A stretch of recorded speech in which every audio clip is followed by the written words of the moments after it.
दोस्तों, तो स्वागत है आपका अपने चैनल में, जहां हम बायोलॉजी को बनाते हैं आसान और मज़ेदार। तो आज के इस वन शॉट वीडियो में हम पढ़ेंगे एक ऐसा चैप्टर जो हर साल बोर्ड्स में आता है और नीट के लिए भी इक्वली इम्पॉर्टेंट है। तो माइक्रोब्स इन ह्यूमन वेलफेयर है हमारे चैप्टर का नाम।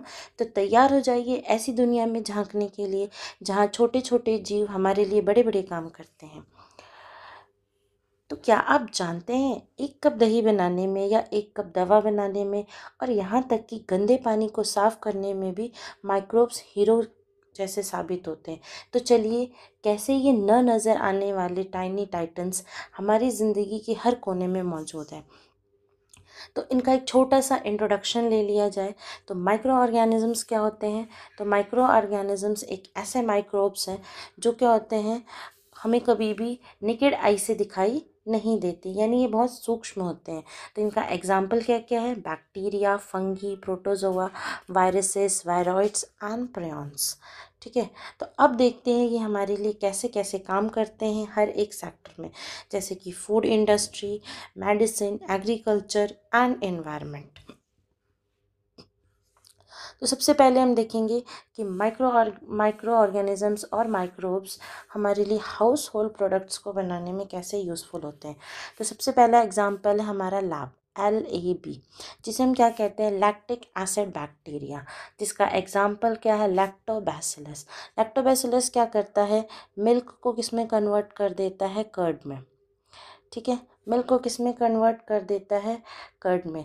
और मिल्क ही नहीं, हाउस होल्ड प्रोडक्ट्स जैसे दही, चीज़, ब्रेड, इडली, ये सब हमें किसकी वजह से मिल पाते हैं, तो बिकॉज ऑफ माइक्रोब्स। तो लैक्टोबैसिलस की सिग्निफिकेंस क्या है? ये कर्ड की क्वालिटी को इम्प्रूव करता है, inhibit the growth of harmful microbes in our stomach. हमारे स्टमक्स में क्या होते हैं, बहुत सारे माइक्रोब्स प्रेजेंट होते हैं, जो गुड माइक्रोब्स भी होते हैं, बैड माइक्रोब्स भी होते हैं। तो दही क्या करता है, यानी कर्ड, कर्ड क्या फंक्शन करता है कि जो पैथोजेनिक कॉजिंग माइक्रोब्स हैं उनकी ग्रोथ को क्या कर देता है, इनहिबिट करता है, यानी उनके ग्रोथ को क्या कर देता है, रोक देता है। साथ ही साथ ये इंक्रीज करता है विटामिन B12 का कंटेंट हमारे फूड में। सेकेंड देखते हैं तो क्या है, हमारे फर्मेंटेड फूड्स हैं। फर्मेंटेड फूड्स जैसे क्या हो गया हमारा, किससे के हेल्प से बनता है, तो ईस्ट से। ठीक है, इस ईस्ट को हम क्या कहते हैं, बेकर्स ईस्ट के नाम से भी जानते हैं। ठीक है, यानी जितने भी हमारी बेकरी प्रोडक्ट्स बनते हैं वो with the help of east बनते हैं। ईस्ट क्या करता है कि जब भी हम इसको क्या करते हैं, हीट करते हैं, जब भी हम क्या करते हैं, अपने फूड प्रोडक्ट्स को हीट देते हैं, तो क्या होता है, हीट होने की वजह से उसमें से CO2 गैस रिलीज़ होती है। एंड CO2 गैस क्या करती है, स्केप करने की कोशिश करती है, स्केप करने की कोशिश करती है, जिसकी वजह से जो हमारा फूड प्रोडक्ट होता है वो क्या हो जाता है, फ्लफ़ी बनता है एंड क्या हो जाता है, सॉफ्ट बनता है। फ्लफ़ी एंड सॉफ्ट ब्रेड, जैसे कि हम यहाँ पे देख पा रहे हैं, इसमें क्या हो रहा है, जो ये डो से बना क्या है, ये जो ये बाटी जैसा स्ट्रक्चर है, ये क्या हो रहा है, ये फट गया है। और ये क्यों फट गया है, क्योंकि इसमें CO2 का अमाउंट क्या है, बहुत ज़्यादा हाई है। एंड CO2 क्या कर रहा है, इसमें से स्केप करने की कोशिश कर रहा है जब इसको हीट मिल रही है। ठीक, तो फर्मेंटेड फूड्स हमारे पास क्या हो सकते हैं, idli, dosa, batter fermentation by the help of lactobacillus and yeast. उसके बाद हम बात करते हैं फर्मेंटेड ड्रिंक्स की, जिसे NCERT में टॉडी के नाम से जाना गया है, जो हमें ऑब्टेन्ड होता है फ्रॉम द पाम सेक। उसके बाद और भी फूड प्रोडक्ट्स हैं जिसे हम with the help of fermentation obtain करते हैं, like fish, soybean, bamboo shoots etcetera. अगर हम बात करते हैं चीज़ की या इस तरीके की ब्रेड्स की, जिसमें क्या होते हैं, बड़े बड़े होल्स होते हैं। बचपन में एक कार्टून आता था टॉम एंड जेरी के नाम से। ठीक है, जिसमें क्या होता था, जो जेरी होता था, जेरी यानी कि जो चूहा था, उसका एक फेवरेट स्नैक था, ऐसे ब्रेड चीज़ टाइप था वो। ठीक, इस तरीके से उसमें बड़े बड़े होल्स दिखाई देते थे। And same like this. ठीक है, तो ये ऐसा क्यों होता है, चीज़ में क्या होता है, जो लार्ज होल्स प्रेजेंट होते हैं वो इसलिए प्रेजेंट होते हैं क्योंकि CO2 का अमाउंट क्या होता है, बहुत ज़्यादा एक्सेस में होता है, यानी high amount of CO2 production होता है with the help of bacterium propionibacterium शर्माई। ये बैक्टीरिया क्या करता है, CO2 का अमाउंट क्या करता है, बहुत ज़्यादा इंक्रीज़ कराता है। नेक्स्ट आते हैं हम अपने फर्मेंटेड फर्मेंटेड बीवरेजेस में, बीवरेजेस यानी लाइक जिसे हम कॉमनली कह सकते हैं कि वो सारे क्या होते हैं, अल्कोहलिक ड्रिंक्स। फर्मेंटेड बीवरेजेस मतलब अल्कोहलिक ड्रिंक्स जो रेडी होता है किससे, with the help of east, and उस ईस्ट का एग्जांपल क्या है, सैक्रोमाइसेस सर्वियासिस। ठीक है, तो फर्मेंटेड बीवरेजेस हमें दो टाइप के प्रोसेसेस से ऑब्टेन हो सकते हैं, एक विद डिस्टिलेशन एंड एक विदाउट डिस्टिलेशन। तो विद डिस्टिलेशन का एग्जांपल है हमारा wine and beer, and without distillation का एग्जांपल है विस्की, रम, ब्रांडी एक्सेट्रा, इस तरीके से। तो जो विद डिस्टिलेशन होता है यानी इसमें हम क्या करते हैं, फ्रूट जूसेस एंड सीरियल्स का यूज़ करते हैं, यानी उनको फर्मेंट करते हैं, और इसमें इथेनॉल का अमाउंट भी क्या होता है, बहुत कम होता है, यानी अमाउंट इन द सेंस कि concentration of ethanol very less होता है। लेकिन इसके अंदर क्या होता है, इथेनॉल का कंसंट्रेशन क्या होता है, हाई होता है, बट एटलीस्ट हम कितना, मैक्सिमम 13% इथेनॉल को हम यूज़ कर सकते हैं। ठीक है, मोर देन दैट क्या होता है, more than that is lethal, and lethal मतलब dangerous, and it may lead to death of the person, जो भी जिसने भी इसको कंज्यूम किया है उसकी डेथ भी हो सकती है। ठीक है, सेकेंड है हमारा माइक्रोब्स इन इंडस्ट्रियल प्रोसेसेस। तो इंडस्ट्रियल प्रोसेसेस तब आता है जब हम क्या करते हैं, लार्ज अमाउंट में क्या करते हैं, प्रोडक्शन करते हैं। तब जब हमें लार्ज अमाउंट में प्रोडक्शन करना होता है तो तब हमें क्या ज़रूरत पड़ती है, इंडस्ट्रियल प्रोडक्ट्स की। ठीक है, तो सबसे पहला इंडस्ट्रियल प्रोडक्ट है हमारा क्या, एंटीबायोटिक्स। एंटीबायोटिक्स क्या होते हैं, वो केमिकल सब्सटेंस जो माइक्रो ऑर्गेनिज्म प्रोड्यूस करते हैं टू किल और इनहिबिट द अदर माइक्रोब्स। ठीक है, जो दूसरे माइक्रोब्स को मारने के लिए। तो सबसे पहला एंटीबायोटिक हम फाइंड हुआ जिसका नाम क्या था, पेनिसिलिन। एंड पेनिसिलिन को किसने डिस्कवर किया, अलेक्जेंडर फ्लेमिंग ने 1928 में, with the help of Penicillium notatum fungus. Okay, ये क्या कर रहे थे, ये एक एक्सपेरिमेंट कर रहे थे। तब इन्होंने देखा कि इन्होंने इस पर क्या ले रखा है, पेनिसिलिन की क्या कॉलोनीज़ बना रखी हैं। तब इस पर किसी और बैक्टीरिया का क्या हो गया, कंटामिनेशन आ गया, और वो बैक्टीरिया क्या हो गया, डेड हो गया। ठीक है, वो बैक्टीरिया डेड हो गया या डाई कर गया, जिससे इन लोगों ने क्या पता लगाया कि जो पेनिसिलिन होता है उसके अंदर क्या है, एंटीबायोटिक प्रॉपर्टीज़ होती हैं, यानी ये दूसरे बैक्टीरिया को क्या कर सकता है, किल कर सकता है। साथ ही साथ इस एंटीबायोटिक को कमर्शियली डेवलप किया किसने, अर्नेस्ट चेन एंड हार्वर्ड फ्लोरे ने, जिनको नोबेल प्राइज़ दिया गया 1945 में। ठीक है, ये कब हुआ, जब अमेरिकन सोल्जर्स क्या हुआ at the time of world war 2। तो ये क्या हो गए थे, सारे सोल्जर्स क्या हो गए थे, इंजर्ड हो गए थे, वुंडेड थे, उनको बहुत चोट लग गई थी। तब उस टाइम पे इन्होंने एंटीबायोटिक्स का यूज़ किया और उनको क्या किया, हील करने में हेल्प किया। ठीक है, हमारे पास कुछ एग्जांपल्स हैं जिनको हम देखेंगे कि कौन सी एंटीबायोटिक्स हैं, कौन सा माइक्रो ऑर्गेनिज्म यूज़ होता है, एंड और उन एंटीबायोटिक्स को हम कहाँ कहाँ यूज़ करते हैं। तो सबसे पहला हमारा क्या है, पेनिसिलिन। पेनिसिलिन हमें कहाँ से मिलता है, penicillin notatum. Okay, penicillin notatum से, जिसका यूज़ कहाँ पे होता है, बैक्टीरियल इन्फेक्शन। दूसरा क्या है हमारा, स्ट्रेप्टोमाइसिन, जो हमें कहाँ से मिलता है, स्ट्रेप्टोमाइसिस ग्राइसिस, जिसको हम यूज़ करते हैं for the treatment of tuberculosis. ठीक है, नेक्स्ट है हमारा टेट्रासाइक्लिन, जो हमें कहाँ से मिलता है, स्ट्रेप्टोमाइसिस एरियोफैसिन्स, जो कहाँ पे यूज़ होता है, हमारा ब्रॉड स्पेक्ट्रम में। ठीक है, फोर्थ है हमारा क्या, इरेथ्रोमाइसिन, जो हमें कौन से माइक्रो ऑर्गेनिज्म से मिलता है, तो इरेथ्रोमाइसिस स्ट्रेप्टोमाइसिस इरेथ्रियस, जो हमें क्या करता है, रेस्पिरेटरी इन्फेक्शंस को ट्रीट करने में हेल्प करता है। उसी का क्या है, हमारा सेकेंड पार्ट है कि हमारे पास क्या होते हैं, chemicals, enzymes and other bioactive molecules होते हैं जो क्या होते हैं, हमारे यूज़ आते हैं। ठीक है, तो सबसे पहले बात करते हैं हम केमिकल्स की, like citric acid. Citric acid हमें कहाँ से मिलता है, फंगस एस्परजिलस नाइगर, जो क्या हेल्प करता है, हमारी फूड इंडस्ट्री में हेल्प करता है। सेकेंड है हमारा एसिटिक एसिड, जिसका कॉमन नेम क्या है, विनेगर, एंड ये कहाँ से मिलता है हमें, एसिटोबैक्टर एसिटाई। ठीक है, इसको हम यूज़ करते हैं as a food preservative. Food preservatives क्या होते हैं, जो हमारे खाने को लॉन्ग टर्म तक क्या रखते हैं, प्रिजर्व रखते हैं, यानी उनको ख़राब होने से बचाते हैं। थर्ड है हमारा लैक्टिक एसिड बैक्टीरिया।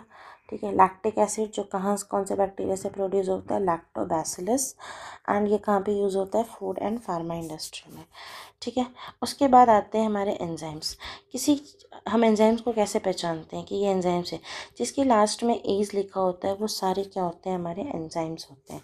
तो सबसे पहला क्या है, हमारा एंजाइम है लाइपेज। लाइपेज एंजाइम हमें कहाँ से मिलता है, तो कैंडिडा लिपोलिटिका। इसका काम क्या होता है, ये डिटर्जेंट फॉर्मुलेशन में हेल्प करता है, यानी डिटर्जेंट बनाने में। इसको अगर हम डिटेल में समझे तो क्या होता है, जैसे यहाँ पे क्या है, ऑयल डर्ट लगा हुआ है, तो इसके ऊपर हम क्या करते हैं, जैसे डिटर्जेंट्स को पोर करते हैं, वैसे ही क्या होता है, डिटर्जेंट का जो क्लिनजिंग एक्शन है वो कैसे काम करेगा। तो डिटर्जेंट को बनाने के लिए हम कौन से एंजाइम को यूज़ करते हैं, लाइपेज एंजाइम को। उसके बाद आता है हमारा पैक्टिनेज एंड प्रोटीएजेज एंजाइम। ये दोनों में कहाँ से मिलते हैं, एस्परजिलस नाइगर से, जो हेल्प करता है हमारा क्लैरिफिकेशन ऑफ फ्रूट जूसेस। देखो, जैसे क्या होता है, हमारे जो हम मार्केट से फ्रूट जूसेस लेके आते हैं वो बिल्कुल ही क्लीन होते हैं, यानी ट्रांसपेरेंट होते हैं, बहुत ज़्यादा ट्रांसपेरेंट होते हैं। बट सेम जूस अगर हम घर पे बनाते हैं तो वो मार्केट के कंपैरिजन में ट्रांसपेरेंट नहीं होता है, यानी कोलॉइड टाइप दिखता है, ठीक है। ट्रांसपेरेंसी नहीं होती है उसके अंदर। क्यों? क्योंकि मार्केट में ये एंजाइम डाल के उसे क्या किया जाता है, ट्रांसपेरेंट किया जाता है, जिसकी वजह से क्या होता है, वो बहुत ज़्यादा क्लियर दिखाई देता है, ठीक है। नेक्स्ट एंजाइम है हमारा स्ट्रेप्टोकाइनेस, जो हमें कहाँ से मिलता है, स्ट्रेप्टोकोकस से, एंड ये यूज़ होता है as a clot buster. Clots क्या होते हैं, जब कभी कभी ब्लड जम जाता है उसे हम क्लॉट्स कहते हैं। तो क्लॉट्स को रिमूव करने के लिए ब्लड वेसल्स में हम यूज़ करते हैं क्लॉट बस्टर। उसके बाद आता है हमारा साइक्लोस्पोरिन ए, जो हमें कहाँ से मिलता है, ट्राइकोडर्मा पॉलीस्पोरम। ये यूज़ होता है as a immunosuppressive drug, यानी जब भी ऑर्गन ट्रांसप्लांट होता है। ऑर्गन ट्रांसप्लांट मतलब जब हम मान लो किसी और के ऑर्गन को, लाइक किडनी को, किसी और के बॉडी से निकाल के किसी और की बॉडी में ट्रांसप्लांट कर देते हैं, इसी प्रोसेस को हम ग्राफ्टिंग भी कहते हैं, ठीक है। तो ग्राफ्टिंग रिजेक्शन से बचने के लिए, यानी ग्राफ्टिंग रिजेक्शन ना हो, इस ग्राफ्टिंग रिजेक्शन से बचने के लिए हम अपने पेशेंट्स को क्या देते हैं, इम्यूनो सप्रेसिव ड्रग देते हैं, यानी हमारे इम्यून सिस्टम को क्या कर देते हैं, स्लो डाउन कर देते हैं। अगर इम्यून सिस्टम जैसे हमारा फास्ट काम करता है वैसे करेगा तो क्या कर देगा, इन्फ्लामेशन कॉज करेगा, यानी इन्फ्लामेशन कॉज करेगा। क्यों? क्योंकि वो क्या एक्टिंग करेगा, एज अ फैगोसिटिक, यानी वो हमारे जो हमने ऑर्गन ग्राफ्ट करवाया है उसको as a foreign organ treat करेगा और उसको क्या कर देगा, डिशम डिशम मार देगा, ठीक है। एंड ये होगा तो हमारी बॉडी क्या करेगी, अगेंस्ट वर्क करेगी। हमने अपने फ़ायदे के लिए किडनी को ट्रांसप्लांट कराया था, पर हमारी बॉडी में क्या हो जाएगा, उसका एडवर्स इफेक्ट देखने को मिलेगा। इसलिए हमें क्या, जो डॉक्टर्स होते हैं वो पेशेंट को इम्यूनोसप्रेसिव ड्रग देते हैं जब भी वो ऑर्गन ट्रांसप्लांट करते हैं। उसके बाद आता है हमारा स्टैटिन्स, जो हमें कहाँ से मिलता है, मोनेस्कस परपरस, ठीक है। ये क्या करता है, ब्लड में कोलेस्ट्रॉल के लेवल को क्या कर देता है, कम कर देता है। इसके बाद हम देखते हैं क्या, अपना माइक्रोब्स इन सीवेज ट्रीटमेंट, यानी जो गंदा पानी घरों और फैक्ट्रियों से निकलता है उसे साफ़ करने का काम भी कौन करते हैं, माइक्रोब्स करते हैं, ठीक है। एंड जो गंदे पानी होते हैं उसे हम क्या कहते हैं, सीवेज, जो भी घरों से निकल रहा, एंड इसको क्या करना पड़ता है, ट्रीट करना ज़रूरी है। ट्रीट में हम क्या करते हैं, इसको क्लीन करते हैं पानी को, क्योंकि इसमें क्या होते हैं, बहुत सारे ऑर्गेनिक मैटर्स होते हैं, माइक्रोब्स होते हैं, एंड इसे हम डायरेक्ट मेन वाटर स्ट्रीम में नहीं डाल सकते, मेन रिवर्स में नहीं डाल सकते, सी में नहीं डाल सकते, इन सब में नहीं डाल सकते। तो इसे हमें क्या करना पड़ता है, ट्रीट करना पड़ता है। तो ट्रीट करने के लिए क्या होते हैं, 3 प्रोसेसेस 3 स्टेप में होता है। स्टेप नंबर 1 प्राइमरी ट्रीटमेंट, जो कि एक फिजिकल ट्रीटमेंट। यहाँ पे बेसिकली क्या होती है, स्क्रीनिंग होती है, यानी जितने भी क्या होते हैं लार्ज पार्टिकल्स और सॉलिड पार्टिकल्स होते हैं उन्हें पहले क्या कर लिया जाता है, छांट लिया जाता है। जो बचे खुचे, यानी उसके बाद जो कौन से बचते हैं, जो सॉल्युबल हो जाते हैं, यानी जो लिक्विड फॉर्म में आ जाते हैं, वो सब क्या हो जाते हैं, नेक्स्ट ट्रीटमेंट के लिए पास हो जाते हैं, यानी सेकेंडरी ट्रीटमेंट में चले जाते हैं। उसके बाद आता है हमारा थर्ड स्टेप, जिसमें हम क्या करते हैं, एनाएरोबिक डाइजेशन करते हैं। तो अगर हम यहाँ देखें तो यहाँ पे क्या होता है, सबसे पहले हमारा काम क्या होता है, लार्ज पार्टिकल्स को हम रिमूव करते हैं with the help of filtration and sedimentation. Sedimentation में क्या होता है, जितने भी लार्ज पार्टिकल्स होते हैं वो क्या हो जाते हैं, नीचे जाके क्या हो जाते हैं, सेटल डाउन हो जाते हैं। तो ऑल सॉलिड सॉलिड पार्टिकल्स क्या हो जाते हैं, सेटल हो जाते हैं, जिसे हम क्या कहते हैं, प्राइमरी स्लज। एंड जो भी लिक्विड होता है तो क्या होता है, जो भी क्या होता है, ऊपर क्या हो जाते हैं, हमारे सुपर नेटेंट आते हैं, है ना। तो जो भी लिक्विड होते हैं वो सब क्या हो जाते हैं, सुपर नेटेंट। एंड ये क्या चले जाते हैं सेकेंडरी ट्रीटमेंट में। सेकेंडरी ट्रीटमेंट में क्या होता है, एरोबिक माइक्रोस्कोप यानी एरिएशन टैंक्स लगे होते हैं, जिसमें हम क्या करते हैं, O2 क्या करते रहते हैं, कंटिन्यूसली पंप करते रहते हैं। क्योंकि जितना ज़्यादा हम O2 देंगे उतना ज़्यादा क्या होगा, माइक्रो ऑर्गेनिज्म का ग्रोथ क्या हो जाए, माइक्रो ऑर्गेनिज्म का क्या हो जाएगा, ग्रोथ बढ़ेगा। एंड उससे माइक्रो ऑर्गेनिज्म जाएंगे अंदर, यानी बाहर के माइक्रो ऑर्गेनिज्म को हम कहाँ भेजते हैं, एरिएशन टैंक के अंदर, जो कि क्या करते हैं, जो उस गंदगी में डिज़ोल्व हुए क्या है, माइक्रो ऑर्गेनिज्म या बैक्टीरिया हैं, उन्हें क्या कर दें, किल कर दें। ठीक है, उसी में क्या आता है, हमें पता कैसे चलता है कि अब कम हो गया, हम क्या चेक करते हैं, BOD, बायोलॉजिकल ऑक्सीजन डिमांड। अगर BOD का अमाउंट क्या होने लगता है, रिड्यूस होने लगता है, इसका मतलब कि जो उसमें ऑर्गेनिक कंटेंट है वो भी क्या होने लगा है, कम होने लगा है। एंड अब बैक्टीरिया को ज़्यादा ऑक्सीजन की अब ज़रूरत नहीं है। तो देखो यहाँ पे BOD होता क्या है, the amount of oxygen that would be consumed by organic matter in 1 liter of water were oxidized by the bacteria. The sewage water is treated till the BOD is reduced. तो तब तक हम sewage treatment करते हैं जब तक BOD का level decrease नहीं हो जाता। BOD is the measure of organic matter present in the water. The greater the BOD of waste water, more it is polluting potential. यानी BOD जितना ज़्यादा होगा, वाटर क्या होगा, उतना ज़्यादा क्या रहेगा, हमारा पॉल्यूटेड रहेगा। ठीक है, तो देखो जैसे यहाँ पे हम देख सकते हैं कि ये क्या है, हमारा स्टेप नंबर 1 फर्स्ट स्टेप है। फर्स्ट स्टेप में हमारा क्या होता है, सीवेज आता है घरों से, तो यहाँ क्या होता है, हमारा इसकी क्या होने लगती है, स्क्रीनिंग होती है। एंड जितने भी क्या होते हैं सॉलिड पार्टिकल्स होते हैं, ये प्राइमरी टैंक में चले जाते हैं और नीचे क्या बना लेते हैं, स्लज बना लेते हैं। ठीक है, प्राइमरी सेडिमेंटेशन, और यही क्या होता है, इसी क्या होता है, फिर ये क्या हो जाता है, आगे चला जाता है। जब आगे चला जाता है तो ये हमारा एरिएशन टैंक है, यानी सेकेंडरी प्रोसेस। तो एरिएशन टैंक में हम क्या करते हैं, कंटिन्यूसली O2 को क्या करते हैं, पंप करते रहते हैं।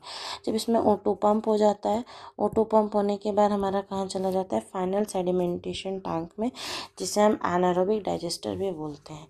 यहाँ पे क्या करते हैं, यहाँ पे क्या रिलीज होने लगती है, methane, CO2, H2 and biogas produce होती है। और जो हमारा क्या होता है, ट्रीटेड वाटर होता है, उसे हम कहाँ छोड़ देते हैं, मेन स्ट्रीम में, यानी उसके बाद इस पानी को हम कहाँ पोर कर सकते हैं, रिवर में, सी में, क्योंकि अब ये पानी साफ़ हो गया है एंड रिसाइकलिंग के लिए अवेलेबल है। तो ये पानी कहाँ चला जाता है, उसके अंदर चला जाता है।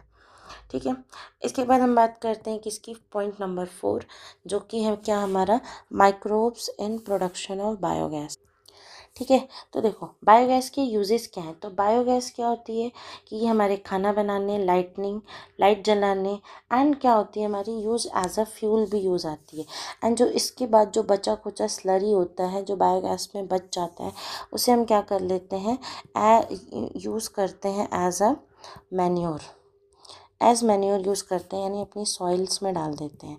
ठीक है, तो बायोगैस बेसिकली होती क्या है, mixture of gases produced by anaerobic microbes from biological waste. यानी इसके मेन कंपोनेंट्स क्या हैं, तो देखें, काऊ डंग, यानी जब भी हमारे पास क्या होगा, गोबर, और गोबर में जब हम क्या मिला देंगे, पानी, जब ये दोनों मिला देंगे तो हमें क्या मिलेगा, एक मिक्सचर मिलेगा, जिसे हम क्या कहते हैं, स्लरी कहते हैं। और उसे हम किस में डाल देंगे, बायोगैस प्लांट में। और वो प्लांट कैसा होना चाहिए, एनारोबिक डाइजेस्टर, यानी उसकी कंडीशन कैसी होनी चाहिए, एनारोबिक। एंड एनारोबिक मतलब एब्सेंस ऑफ O2, उसके अंदर ऑक्सीजन का कंटेंट नहीं, ऑक्सीजन नहीं होनी चाहिए उसके अंदर। ठीक है, तो जिसमें मेथनोजेंस होते हैं वो एक्ट ऑन सेलुलोज पे एक्ट करते हैं, एंड उसको कहाँ पर छोड़ देते हैं, प्रोडक्शन में यूज़ कर देते हैं एज अ बायोगैस। जैसे कि हम यहाँ पे देख सकते हैं, जो हमारा बायोगैस प्लांट है तो वो कुछ इस तरीके से होता है, 10 to 15 फीट क्या होता है, इनसाइड द ग्राउंड होता है जो मेन प्लांट होता है। ऊपर क्या दिखता है हमें, जो उसकी स्लरी डालने के लिए यहाँ से क्या हम डालते हैं, गोबर प्लस H2O, यानी काऊ डंग में हम क्या मिला देते हैं, पानी, और स्लरी बना के इस टैंक में डाल देते हैं। और ये टैंक डायरेक्ट कनेक्टेड होता है किससे, जो हमारा क्या है, ये अंडरग्राउंड जो क्या लगा होता है, एनारोबिक डाइजेस्टर लगा होता है इसमें, ठीक है। ये इनसाइड होता है, इसमें क्या होते हैं हमारे मेथनोजेंस डेवलप हो जाते हैं। एंड मेथनोजेंस डेवलप हो जाते हैं तो ये क्या कर देते हैं, ऊपर वाले चैम्बर में, देखो ये वाला चैम्बर खाली होता है, ये ऊपर की तरफ होता है, जिसे हम क्या कहते हैं, फ्लोटिंग चैम्बर, क्योंकि ये हमें बस यही ऊपर ऊपर दिखाई देता है, ठीक है। तो इसमें हम क्या, इसमें जो क्या होती है, सारी गैसेज आके मेन इकट्ठा हो जाती हैं, CH4, ठीक है, CH4 H2O, ठीक है। तो यहाँ पे कौन कौन सी गैसेज है हमारे पास, CH4, CO2 और H2S। ये सारी गैस कहाँ पे आने लगती है हमारी, इस फ्लोटिंग चैम्बर में। एंड फ्लोटिंग चैम्बर आने के बाद इसे हम क्या कर सकते हैं, यूज़ कर सकते हैं, ठीक है। एंड यूजेज इसके कहाँ कहाँ पे थे, खाना बनाने के लिए, लाइट जलाने के लिए, ठीक है। एंड इससे हमें क्या पता चलता है कि ऑलमोस्ट क्या है, नेचर का पूरा 100% प्लान है रिसाइकलिंग प्लान, ठीक है, रिसाइकलिंग प्लान। और वो भी किसके है, माइक्रोब्स के भरोसे, है ना। माइक्रोब्स ही क्या करते हैं, गोबर को क्या करते हैं, वापस से गैस में हमें दे देते हैं। और फिर जो बचा खुचा होता है, यानी जो ये सब क्या होता है, जो क्या होता है, मेथनोजेंस किस में, बायोगैस में कन्वर्ट नहीं कर पाते हैं, उसे हम यूज़ करते हैं एज अ फर्टिलाइज़र्स, ठीक है। अगर हम किसकी बात करते हैं, मेथनोजेंस की बात करते हैं, तो ये बिलोंग करते हैं फ्रॉम द आर्कीबैक्टीरिया।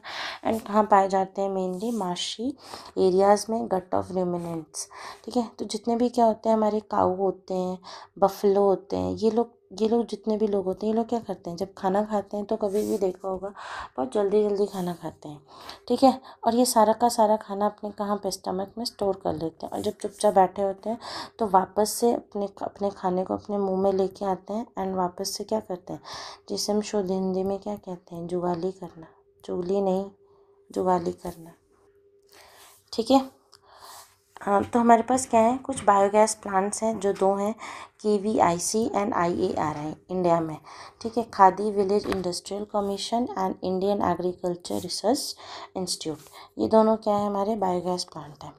कुछ हमारे पास क्या है, STPs प्लांट्स लगाए गए इंडिया के अंदर बाय गवर्नमेंट के थ्रू, जो क्या हमारा गैप और YAP, GAP गैप यानी Ganga action plan, and YAP Yamuna action plan, जो कि कहाँ सेटअप किया गया, along the course of these rivers. क्योंकि ये प्लान आज का नहीं है, काफ़ी पुराना प्लान है। तो उस टाइम पे क्या हो गई थी, यही दोनों नदियाँ क्या थी, सबसे बड़ी नदी हैं हमारे देश की। तो इन्हीं के बैंक ऑफ द रिवर्स पे क्या किया गया, इस प्लांट को लगाया गया, ठीक है। उसके बाद हम क्या देखते हैं, microbes as a biofertilisers. तो जितने भी क्या होते हैं माइक्रोब्स होते हैं, वो क्या होते हैं, फार्मर्स के फ्रेंड्स होते हैं, ठीक है। एंड क्यों होते हैं, क्योंकि माइक्रोब्स क्या काम करते हैं, बायो फर्टिलाइज़र के रूप में सॉइल की फर्टिलिटी को नेचुरली तरीके से क्या करते हैं, बढ़ाते हैं। जैसे देखो, अगर हम बात करते हैं किसकी, बैक्टीरिया की, जो क्या बैक्टीरिया क्या करता है, नाइट्रोजन फिक्सिंग करता है। इसका एग्जांपल क्या है, राइजोबियम, जो कहाँ पाया जाता है, लेग्यूमिनस रूट ऑफ नोड्यूल्स, यानी कौन से, चना हो गया, मूंग हो गया, है ना, जितने भी क्या होते हैं सीरियल्स के, जितने भी क्या होते हैं प्लांट्स होते हैं, उन सब की रूट में पाया जाता है हमारा राइजोबियम। एंड राइजोबियम की एक कैपेसिटी है कि वो क्या करता है, N2, जो एटमॉस्फेरिक N2 है, उसको किस में चेंज कर सकता है, यूजेबल फॉर्म में, ठीक है। जैसे भी कोई भी प्लांट है तो वो क्या करता है, मान लो ये हमारा प्लांट है, तो इस प्लांट को ग्रो करने के लिए क्या चाहिए, ऐसा नाइट्रोजन चाहिए जिससे वो यूज़ कर सके, यानी सॉल्युबल फॉर्म में चाहिए, ठीक है। तो जो क्या होता है, जो एटमॉस्फेयर में N2 प्रेजेंट होता है, वो प्लांट के किसी भी काम का नहीं है, क्या होता है, और बेचारा राइजोबियम, इसको रहने के लिए घर चाहिए होता है। तो क्या काम करता है, जो प्लांट होता है वो अपने रूट्स में क्या करता है, इसको क्या प्रोवाइड कर देता है, शेल्टर, कि आओ भाई तुम मेरे घर में आके रह लो, बदले में मुझे तुम क्या दोगे, N2 को क्या दोगे, सॉल्युबल फॉर्म में दोगे। तो क्या होता है, दोनों खुश हो जाते हैं, उसको रहने के लिए घर मिल जाए, राइजोबियम को रहने के लिए घर मिल जाता है, और प्लांट को बदले में उससे क्या मिल जाता है, सॉल्युबल N2 मिल जाता है, ठीक है। उसी को हम क्या कहते हैं, सिम्बायोटिक रिलेशनशिप। बचपन में पढ़ा होगा, mutual relationship between algae and fungi, वो भी क्या होता है, symbiotic. And rhizobium and roots of leguminate plant, ये भी क्या होता है, सिम्बायोटिक रिलेशनशिप शो करते हैं, यानी N2 फिक्सेशन का काम करता है। दूसरा क्या है हमारा, एजोस्पाइरलिन और एजोबैक्टर। ये दोनों भी क्या करते हैं, फ्री लिविंग है, ठीक है, फ्री लिविंग है और N2 को फिक्स करते हैं। नेक्स्ट क्या है हमारा साइनोबैक्टीरिया, जो कि क्या हमारा एक ब्लू ग्रीन एल्गी, जिनके एग्जांपल्स क्या हैं, एनाबीना, नॉस्टॉक और ऑसिलेट्रिया। ये कहाँ पे पाए जाते हैं, फिक्स करते हैं नाइट्रोजन को, किसमें, राइस फील्ड में। इसको हम डायरेक्ट ऐसे भी लिख सकते हैं, पैडी प्लांट में, ठीक है। जनरली ये कहाँ पे यूज़ किए जाते हैं, तो पैडी प्लांट में। उसके बाद आता है हमारा माइक्रोइजा, जो क्या करता है, फंगल एसोसिएशन शो करता है, जो हमें कहाँ देखने को मिलता है, ग्लोमस स्पीशीज़ में। इसका मेन फंक्शन क्या होता है, ये क्या काम करता है, एब्जॉर्ब करता है फॉस्फोरस को, पैथोजेंस के अगेंस्ट क्या करता है, प्लांट को रेजिस्टेंस प्रोवाइड करता है, ड्रॉट टॉलरेंस होता है, यानी कि जब भी सूखा पड़ जाता है तो most of the time plants को क्या कर सकता है, सेव कर सकता है। उसके बाद क्या आते हैं हमारे बायो कंट्रोल एजेंट्स। तो बायो कंट्रोल एजेंट्स क्या काम करते हैं, डिजीज़ एंड पेस्ट को कंट्रोल करते हैं, यानी जो हमारे प्लांट्स में कभी कभी कोई डिजीज़ लग जाती है, कोई बीमारी लग जाती है, तो उसे नेचुरली क्या कर सकते हैं, क्योर कर सकते हैं। तो कौन से माइक्रोब्स हैं हमारे, फंगस, ट्राइकोडर्मा, ये क्या करता है, soil borne disease, soil born fungi, यानी जैसे हमारी कभी कभी सॉइल ख़राब हो जाती है तो उनको क्या करता है, ठीक कर देता है। दूसरा है हमारा बैसिलस थ्यूरेंजिसिस, जिसे हम क्या कहते हैं, बीटी के नाम से जानते हैं। बायोटेक्नोलॉजी में हमने बीटी जीएमओ क्रॉप्स पढ़ा होगा, बीटी कॉटन, बीटी ब्रिंजल, ठीक है, BT corn, BT lady finger. तो ये सारे क्या है हमारे, बैसिलस थ्यूरेंजिसिस क्या करता है, जीएमओ क्रॉप मॉडिफाई करता है, जिससे हम क्या करते हैं, कहाँ से मिलता है हमें, इंसेक्ट के लार्वा यानी कैटरपिलर से। नेक्स्ट आता है हमारा lady bird, beetle, dragon fly. इन सब के जो टारगेट पेस्ट या डिजीज़ है वो क्या, एफिड्स हैं एंड मॉस्किटोज़ हैं, यानी ये क्या होते हैं, नेचुरल इंसेक्ट प्रीडेटर्स हैं। ये करते हैं नेचुरली, इन्हें किल करते हैं और हमारे प्लांट्स को क्या करते हैं, सेफ रखते हैं। लास्ट में क्या है हमारा, microbes in organic farming. Organic farming जैसे क्या हो गया हमारा, सुना होगा आपने, ठीक है, ग्रीन कंपोस्टिंग, वर्मी कंपोस्टिंग, है ना, और ग्रीन मैन्योर, ये सब किस में आते हैं, हमारे ऑर्गेनिक फार्मिंग में। यानी हम क्या करते हैं, फर्टिलाइज़र्स एंड पेस्टिसाइड्स का यूज़ क्या कर देते हैं, अवॉइड करते हैं, या तो कम करते हैं या तो बिल्कुल भी नहीं करते हैं, ठीक है। और हम किस पे रिलाई करने लगते हैं, बायो फर्टिलाइज़र पे एंड बायो कंट्रोल एजेंट्स पे। बायो कंट्रोल एजेंट्स क्या है, ये सब lady bird, beetle, dragon fly, इन सब पे हम क्या करते हैं, रिलाई करते हैं। एंड इससे क्या होता है, maintain soil health, ecological balance बनाते हैं एंड सस्टेनेबल प्रोडक्टिविटी क्या होती है हमारी, इंक्रीज होती है। तो दोस्तों आज हमने क्या क्या देखा कि अगर हमें क्या बनाना है, दही बनाना है, ठीक है, ब्रेड बनाना है, चीज़ बनाना है, ठीक है, ये बनाना है, तो भी इसे कौन बनाता है, माइक्रोब्स बनाते हैं, ठीक है। अगर हमें क्या बनाना है, मेडिसिन्स बनाने हैं, ठीक है, एंटीबायोटिक्स बनानी है, तो इन्हें भी कौन बनाते हैं, तो माइक्रोब्स बनाते हैं। सीवेज ट्रीटमेंट प्लांट लगाने हैं, तो ये भी हम किसके भरोसे लगाते हैं, माइक्रोब्स के भरोसे लगाते हैं। एग्रीकल्चर करते हैं तो भी किसके, एग्रीकल्चर भी करते हैं तो भी बहुत सारे क्या होते हैं हमारे, माइक्रो ऑर्गेनिजम्स हमारे यूज़ आते हैं एज अ फर्टिलाइज़र। तो यानी जहाँ देखो वहाँ माइक्रोब्स ही माइक्रोब्स हैं, बस उनका क्या होता है, काम बदल जाता है, इसीलिए इन्हें क्या बोला गया है, हुए ना ये सुपर हीरो हमारे। तो क्या हो गया, माइक्रो ऑर्गेनिजम्स क्या हैं, हमारे सुपर हीरो हैं। तो एनसीईआरटी के जो क्या होते हैं, मेन पॉइंट्स हैं, फ्रीक्वेंट आस्क्ड क्वेश्चंस, वो क्या हमारे होते हैं, मेथानोबैक्टीरियम, जो क्या काम करता है, प्रोड्यूसेस बायोगैस। उसके बाद क्या होता है हमारा ट्राइकोडर्मा, जो क्या होता है हमारा bio control agent in the soil. Streptokinase, जो डिसॉल्व करता है ब्लड क्लॉट्स को, क्लॉट बस्टर। मोनास्कस परपेरासिस, जिसे हम क्या करते हैं, प्रोड्यूसेस स्टैटिन्स। क्लोरोस्पोरिन ए, जो इम्यूनोसप्रेसेंट की तरह यूज़ होता है। एनाबेना इन एजोला, जिसे हम यूज़ करते हैं as a biofertilisers in paddy field. Okay, तो अगर आपको ये वन शॉट पसंद आया तो मिलते हैं नेक्स्ट वीडियो में। एंड कमेंट सेक्शन में ज़रूर लिखिएगा माइक्रोब्स आर मैजिक, ताकि मुझे भी पता चले कि आप इस चैप्टर को समझ गए हैं। Bye bye, thank you.